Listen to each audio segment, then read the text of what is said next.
মুক্তির দরজার রক্ত আলোটা কাছে আসছিল, কিন্তু অদ্ভুতভাবে আমার ভয় বাড়ছিল।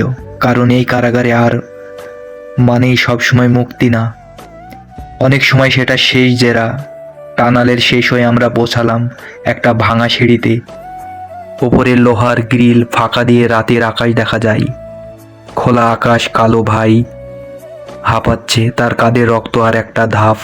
সে বলল, তারপর তুই বাহিরে। আমি থমকে গেলাম। আপনি? কালু ভাই হাসলো। কারাগারের কিছু লোক বাহিরে গেল। বেশি বিপজ্জনক। হঠাৎ নিচে শব্দ, ধীর পায়ের আওয়াজ, টপ টপ। রাহান অন্ধকার থেকে বেরিয়ে এলো, সে হাতে পিস্তুল। তোমার সত্যি ভাবছিল এটা এত সহজ? সে শান্ত গলায় বলল, কালু ভাই আমাকে আড়াল করে দাঁড়ালো। এখন বুঝেছি। আরিফ, সে বলল, এই ছেলে একা না। রাহান হালকা হাসলো। মিজান স্যার চাইনি তোমাকে মারতে, সে বলল। সে চায় তুমি বাহিরে গিয়ে চুপ থাকো, আর তার জন্য একটা উদাহরণ দরকার। আমি কাপা গলায় বললাম, আমার ভাইয়ের খুন। রাহান চোখ নামালো। 1 সেকেন্ডের জন্য ওটা ছিল আদেশ। সে বলল, ব্যাঙগুলি ছুটল।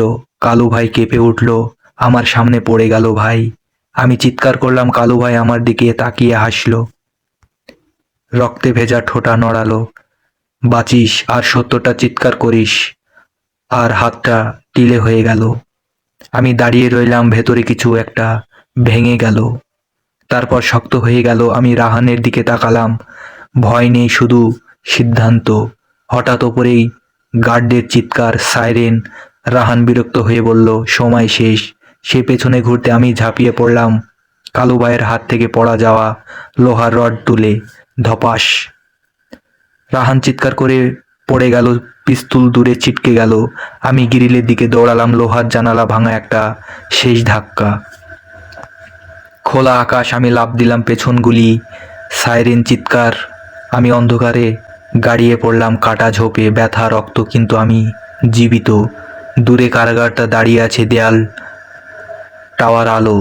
আমি জানি ওরা থামবে না, কিন্তু আমিও থামবো না। কারণ এখন আমার কাছে নাম, মুখ, প্রমাণ।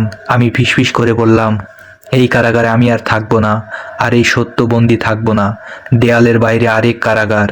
ঝাপাসের ভেতরে পড়ে আমি অনেকক্ষণ নড়তে পারিনি। শরীরের ব্যথায় জ্বলছে, কিন্তু শুধু একটাই শব্দ, সাইরেন।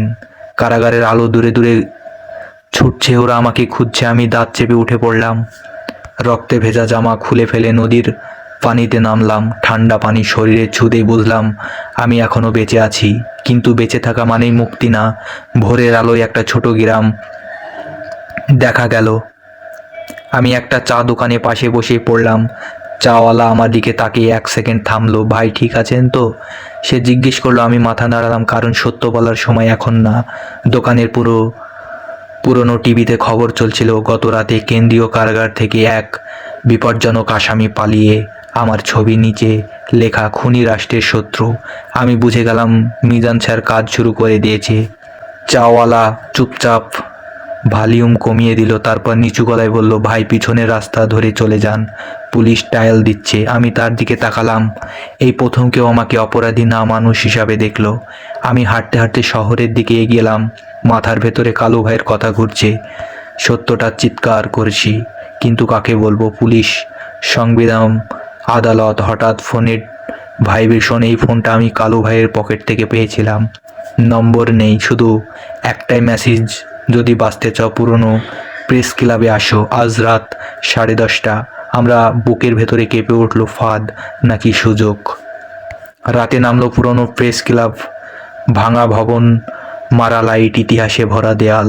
ভেতরে ঢুকতে পরিচিত কণ্ঠ, তুমি দেরি করছো আরিফ। আমি ঘুরে দাঁড়ালাম। একজন মহিলা, চোখে দ্রুত, হাতে ক্যামেরা। আমি নীলা। সে বলল, তোমার ভাইয়ের সহকর্মী। আমার চোখ ভিজে গেল। ও মারা যাওয়ার আগে আমাকে একটা পেন ড্রাইভ দিয়েছিল। নীলা বলল, বলেছিলি যদি কিছু হয় আরিফকে খুঁজে বের করো। সে পেন ড্রাইভটা এগিয়ে দিল। এর ভেতরে আছে সব। নীলা বলল, মিজান রহমান, পুরো সিস্টেম। আমি পেন ড্রাইভটা শক্ত করে ধরলাম। ঠিক তখনই বাহিরে বেকার শব্দ। নীলা ফিসফিস করে বলল, ওরা এসে গেছে। আমি জানালার ফাঁক দিয়ে তাকালাম। কালো গাড়ি, যেন মুখ। রহান, সে বেঁচে আছে। আমার দিকে তাকিয়ে ঠোঁট নাড়ালো। খেলা এখন শুরু।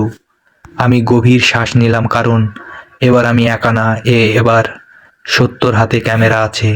আমি মনে মনে বললাম, এই কারাগারে আমি আর থাকবো না, এই দেশের মিথ্যা কারাগারে আমি থাকবো না।